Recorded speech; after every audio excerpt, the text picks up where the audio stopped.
Ara ilé èrò ọ̀nà bóyá kájọ wò ó. Osolo TV. Ẹ kú dédé àsìkò yìí o, ẹ̀yin tẹ́ ń gbọ́ mi. Ṣé ti gbọ́ nípa Osolo TV tó wà lórí YouTube? Ẹ jọ̀ọ́ bẹ́ẹ̀ ṣe ń gbọ́ mi báyìí ẹ lọ sórí YouTube kẹtẹ Osolo TV. Ẹ má rówó rárá kẹtó ti abonné àti bí rogodo tó dàbí agogo yẹn. Tẹ́ bá ti ṣe léyìí, ẹ ti wà pẹ̀lú wa lórí Osolo TV. Àwa ló láṣà, àwa ló lè. Àwọn ló láṣà, àwa ló lè dé, àwọn náà láni gbogbo ọ̀rọ̀, láni gbogbo èdè, láni gbogbo ẹ bá gbọ́ pé Osolo TV ìmọ́lẹ̀ gbogbo ọmọ àmàgbó ìkànnì kan ṣọ́nà rèé o tọ́pọ̀lọpọ̀ àwọn òṣèré tí wọ́n ti ń rí tiwọn wò. Ẹ kú dé ẹ káàbọ̀ sórí ètò wa àkànṣe ètò lílé yìí tá a fẹ́ fi gba àlejò tá a ní ògúnnégbòǹgbò náà lẹ́wọ́n ojú ẹ̀rọ ìbánisọ̀rọ̀ yìí lẹ́wọ́n ojú ẹ̀rọ amóhùnmáwòrán yìí ẹ káàbọ̀ sórí ètò wa ẹ bá sọ olóòtú. Ẹ bá kí àwọn tó wà lé kẹlẹ́ ọkọ̀ ilé kùnrin fáwọn tó ń bọ̀ wa. Mo kí gbogbo àwọn tí wọ́n ń lórí Osolo TV. Mo kí gbogbo àwọn tí wọ́n jẹ́ fans Osolo TV. Tí wọ́n mú wá káàkiri àgbáńlá yìí àtẹ̀yìntẹ̀ lọ abọ́lé. Pátápátá ni mo kí láì dá ẹnìkan sí. Ẹ̀yin tẹ́ ẹ̀ lè páàjì wa lórí Facebook ẹ ṣé gbogbo wa pátápátá. Òun náà lọ́jọ́ wọn yìí orúkọ ẹni tí ń sọ̀rọ̀ yìí ni Kọ́lùmù Àgbájé tí gbogbo ẹ̀yàn mọ̀ sí Kingdom. Kọ́lùmù Àgbájé tá à ń pè ní Mr. Dialogue tẹ́lẹ̀ tó wá ti di Kingdom báyìí òun náà wà ní ètò. Tani Kọ́lùmù Àgbájé lẹ́kùnrẹ́rẹ́. Ẹ ṣe olóòtú Kọ́lùmù Àgbájé jẹ́ nìkan tí ó jẹ́ director ni so ohun kan tán ni mo tún heart ẹ̀yin náà tó máa ń wà lórí ìtàgé tó máa ń ṣe ètò pé ká ẹ máa ṣe ní orí ìtàgé àbí tó Kọ́lùmù Àgbájé tó ń tẹni tó bá fún ìdá ṣọ orúkọ nínú ọ̀tọ́rọ̀ ẹ̀dá kọ́ wò àwọn èèyàn mọ̀ yìí káàkiri àgbàlá yìí mọ̀ yìí ṣùgbọ́n ṣé ìwọ̀n ti ya fíìmù rí abẹ́bí àwọn fọwọ́ tì ní. Olóòtú àbáwọn fọwọ́ tì àwọn náà ti ya fíìmù rí mo ti ṣe fíìmù méjì. Yes. Àkọ́kọ́ fíìmù tí mo ṣe òun náà ní Elémélé Bàtà. Elémélé Bàtà. Tí Kúpọ̀sí Ọládépò tí ó direct. Ẹlẹ́ẹ̀kejì fíìmù mi òun ni Àpáṣà. Àpáṣà. Tí àwọn kò lè pọ̀ lọ́wọ́ tí ó ti jáde. Èyàn ń bọ̀ níjọ́ ọ̀nà dẹ́dẹ́dẹ́dẹ́dẹ́. Kọ́lùmù Àgbájé fún ẹ ló direct. Ló direct ẹ ṣe àdúgbẹ́. Ipa sinimá tí a ń pè ní Omidajé òun náà ni àṣetorí ẹ̀pẹ̀ yìí jẹ́ onígbòsíta ẹ̀. Ipa sinimá tí a ń pè ní Omidajé àtòrí ẹ̀pẹ̀ yìí lórí ètò yìí lónìí kẹ̀sì lè ṣàlàyé fún àwọn yẹn wa. Sinimá tí a ń wò ní ojú ẹ̀rọ wa yìí ṣe é sọ fún wa táwọn ní ṣe ìwé direct ẹ̀ lóòótọ́. Tí a bá ń sọ nípa fíìmù Omidajé àkọ́kọ́ náà ẹni tó produce Adémọ́lá Adéyẹmọ òun producer iṣẹ́ náà ẹni tí ó direct gẹ́gẹ́ bẹ́ẹ̀ ṣe sọ pé Kọ́lùmù Àgbájé fúnra rẹ̀ ló direct so tí arábẹ̀rẹ̀ sọ nípa fíìmù Omidajé àkọ́kọ́ náà story kan tí mo like jù nínú gbogbo story láti ń kọ́ nítorí kí ni tí a bá ń sọ nípa Omidajé ta ni Omidán ta ni Ajé Talajé tí a bá ń wo àwọn obìnrin kan á rí i pé a kàn ń wò wọn ni wọn kì í ṣe obìnrin lásán àkàndá ìdáni wọn so irú obìnrin tí Ajé bá ń bẹ irú àwọn obìnrin tí Àlàbí Adétọ̀nà fẹ́ràn nìyẹn. thank you irú obìnrin tí Ajé bá ń bẹ lára so ìlú tó bá wà ọwọ́ Ajé ìlú yẹn á gbòòrò sí. ọwọ́ àti jẹ́wọ́ díẹ̀ nínú àwọn fíìmù Omidajé kọ́ wọn lọ bá fi náà bá wọn sọ̀rọ̀ díẹ̀. Òkìkí ìlú ni a lọ tàn láti ní ìlú tí obìnrin alágbàáríkà obìnrin tí Ajé bá ń bẹ lára ẹ̀ tí ó bá wà ìlú yẹn ó ti rí tàdé ṣe. kábíyèsí wọn. tí a bá ń sọ nípa móvì Omidajé àkọ́kọ́ suspect ní ẹ̀kọ́ láfiwé tí a bá ń sọ nípa gírámọ̀ ẹ̀ka tí ẹ̀ mọ́ sọ yẹn mọ́ tí a bá ń sọ nípa setting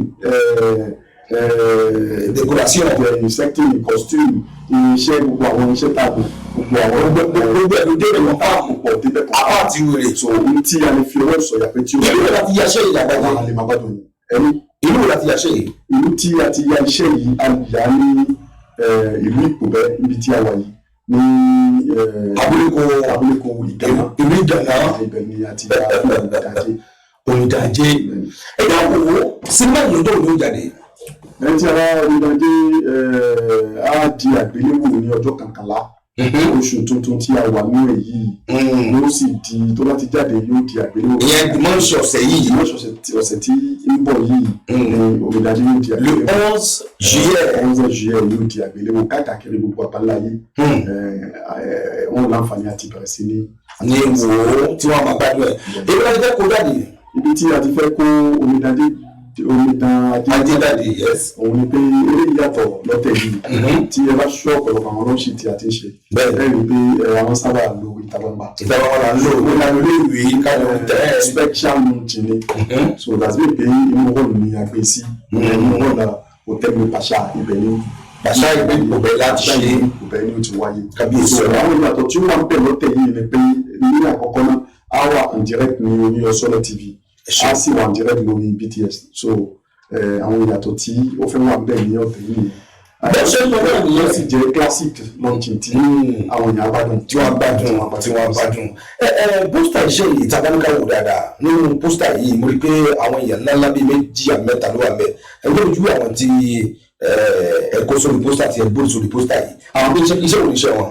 Àwọn tí ó wà ní pósítà ojú ni wọn kì í ṣàìmọ̀ fún olóko àkọ́kọ́ náà arífàgbọ̀n nìzọ́ láti ìlú Àjàwẹ̀rẹ̀ adẹ̀rí pòdúsà fún ààrẹ Àtẹmọ́lá Adéyẹmọ láti ìlú Ìpòbẹ́ àwọn nípò tẹ́lẹ̀ sáyé láti ìlú Ìpòbẹ́ bákan náà so àwọn superstar òṣèré tó ń pọ̀ bẹ́ẹ̀ ní oríṣiríṣi bí àwọn náà ní àjàsá ọmọ olóko ìṣe bẹ́ẹ̀ ni ara wọn náà ní Kásùmù Ìṣọ̀lá tí wọ́n jẹ́ olóòtú ètò bó ṣe ń lọ so àti Babíọ́lá láti ìlú Kútọ́nù àti àwọn èèyàn pọ̀ Nàìjíríà nílá Kọ́lẹ́sì Mujibu láti ìlú Àjàṣẹ́ Ẹ̀wọ̀nbodò lálẹ́ Clement Ẹ̀wọ̀nbodò láti ìlú Kétu àti àwọn èèyàn bẹ́ẹ̀ superstar tí a nílé kankan. jáwé ìpolówó ìdájé kàtó ọmọ kó agbára kó lórí àtẹ̀gùn nítorí níta bákọ́ yìí máa gbájé sọ lórí ètò yìí lónìí nítorí láàbìláka tó sì ṣàlàyé ẹ̀ ní omidájé sinimá eléyìí tí ọ̀pọ̀lọpọ̀ àwọn èèyàn tí wọ́n ń gbádùn ní ẹ̀dá.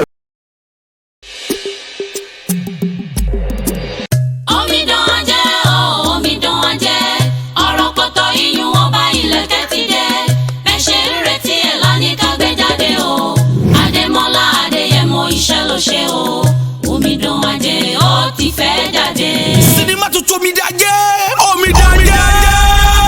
bẹ́ẹ̀ ti retí ẹ̀ Adémọ́lá Adéyẹmọ Mr. Fàdákà ọwọ́ àpàpà fẹ́ gbé jáde báyìí o Omidan Ajé. Ìlú Ajégúnmi àti ìlú Kájọlá ní rògbòdìyàn ti bẹ́ sílẹ̀ ló fi dolóògbé ipò. Gbọ́mọládé lórí ọmọọba Adélóyè máa ń náwó àdàkù. Oríkì bàbá mi ló gbọ́ oríkì bàbá rẹ nìkan bàbá rẹ ò lóríkì tẹ́lẹ̀ náà. Ìlú Ajégúnmi bọ̀rọ̀ mi yẹn léèrè òun Adédàkọ̀ fún wọn olùgbàlà tó fẹ́ dé ibo ni yóò dé sí Ajégúnmi nàbí Kájọlá lọ́rọ̀ bá di sọ àtàyànyàn ìlú Ajégúnmi bá di àrùn kò yóò sunmi ogun. Ó yẹ wá wò ó Omidan Ajé ti wọlé Ajégúnmi. Kábíyèsí ọba ìlú Ajégúnmi fẹjọ sólú èrò lẹ́sùn. Lẹ́yìn àkànmọ́ ń kò kọ́ ọ̀rẹ́ mi ẹni bá ṣàfihàn mo fẹ́ ká gbàrá ẹ̀jẹ̀ ọmọ sàn. Wọ́n láwọn tètè mọ̀ Omidan Ajé ti dé. Ìwà Akíndélé àti Adémọ́lá wọn torí èmi Ọlápẹ̀tẹ̀ ogun ní ìbọn bá ń dún káwùkáwù. Omidan Ajé ẹ tún wo dalẹ̀ rẹ àrí ìkẹ́. Ibẹ̀ súré gbóúnjẹ fún bàbá yẹn bó bá ṣe tán yóò wá bá wọn. Àlẹ́ mọ́.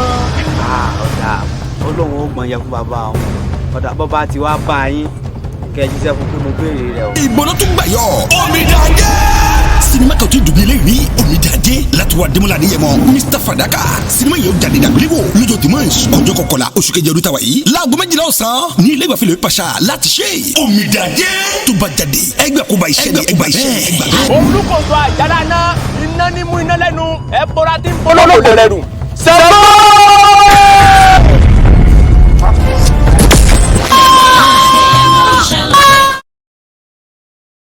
iṣẹ́ ló ṣe lóòótọ́ ọkọ̀ yìí máa bájú ló sì direct ẹ̀ bẹ́ẹ̀ yẹn bá ra mọ́tò tí ò bá mọ̀ gùn ọ̀nà àti lè wà mọ́tò ìkọ́ nílé.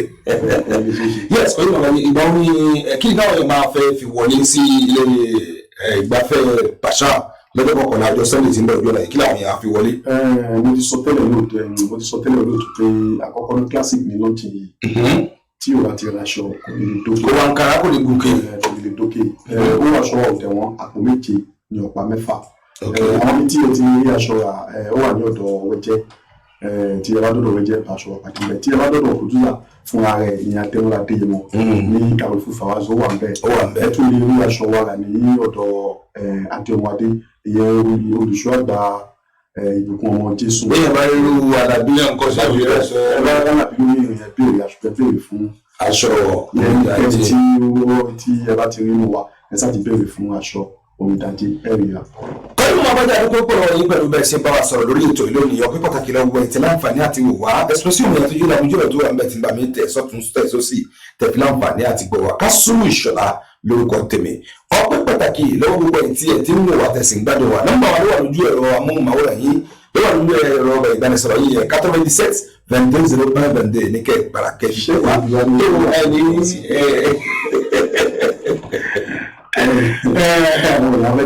ọ̀yà báwo bá fẹ́ pè nǹkan. Àkọ́kọ́ náà mo dúpẹ́ lọ́dọ̀ gbogbo olólùfẹ́ Ọ̀sọ́lọ̀ TV. ẹ ṣeun. gbogbo àwọn fans Ọ̀sọ́lọ̀ TV àwọn tí wọ́n wà lórí Instagram Twitter Facebook WhatsApp gbogbo yín pátápátá ni mo dúpẹ́ lọ́dọ̀ ìpè. ẹ ṣeun. tí ẹ fi ń gbọ́ wa kò ní di ojú tí ẹ sì fi ń wò wá kò ní fọ́ níbikíbi tí ẹ ti ní owó tí ẹ fi ra mẹ́ẹ̀dì kò ní tán bẹ̀rẹ̀ gba Ọlọ́run. ẹ ṣí adúgbò lọ́dọ̀ yìí nígbà tí ẹ lè pè wá sí òun náà ní 97 06 86 06. adúgbò lọ́dọ̀ tí wọ́n lójú ẹ̀rọ amóhùnmáwòrán àwọn olórí ẹkú ìfitì gbèjì wa láwùjẹ. ẹ ṣe máa dẹ́gbẹ́. Kasimu Ìṣọ̀lá orúkọ tèmi láti pé èmi nọ́mbà mi ò sọnù nọ́mbà tẹ́lẹ̀ fi mi sí ní 97 22 01 22 nọ́mbà mi yẹn ní 97 22 01 22 fún ìpolówó dàbí ìkéde lórí ètò Ọ̀sọ́lọ̀ TV ẹ pè wá kájọ sọ̀rọ̀ títí ìgbà míì tá a fi lọ rẹ̀ fẹ́ àtìpàdé ẹ má ṣe burúkú torí bí àlọ́ bá lọ àbọ̀ ń bọ̀ ẹ yá kò tẹ́lẹ̀ nínú ipò rẹ̀ ká pa ọ́ pọ̀ ká lè bá débi àlọ́ ájá kàmílà ojú ọlá ẹ̀jẹ̀ ń gbádùn kí n máa fi dágbére ó dìgbà.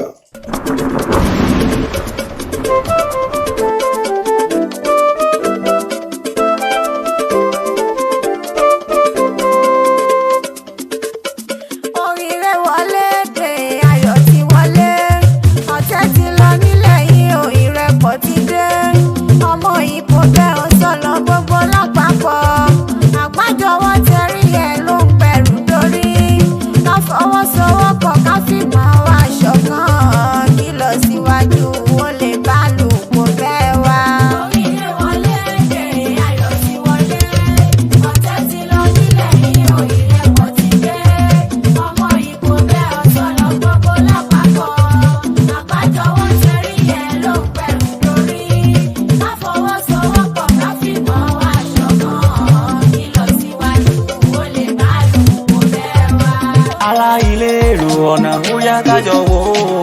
Ọ̀sọ́lọ̀ TV. Ẹ kú dédé àsìkò yìí o ẹ̀yin tẹ́ ń gbọ́ mi ṣe ti gbọ́ nípa Ọ̀sọ́lọ̀ TV tó wà lórí YouTube ẹ jọ̀ọ́ bẹ́ẹ̀ ṣe ń gbọ́ mi báyìí ẹ lọ sórí YouTube kẹtẹ Ọ̀sọ́lọ̀ TV ẹ má rówó rárá kẹtó ti abonate àti bí rógódó tó dàbí agogo yẹn tẹ́ bá ti ṣe léyìí ẹ ti wà pẹ̀lú wa lórí Ọ̀sọ́lọ̀ TV. àwa ló láṣà àwa wà lólè.